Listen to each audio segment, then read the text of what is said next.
లేని వెన్నెలంత నేల మీదకొచ్చినట్టు నువ్వుంటే చూడవా.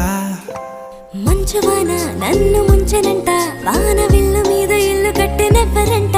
ఈ లోకమంతా నిన్ను చూసినంట, ఏ దిష్టి నిన్ను తాకకుండా ఇంటిలోన దాచుకుంటా. రంగు రంగు తారలన్నీ తొంగి తొంగి ఒక్కసారి చూస్తున్నా ఏంటిలా. ఆ పైన లేని వెన్నెలంత నేల మీదకొచ్చినట్టు నువ్వు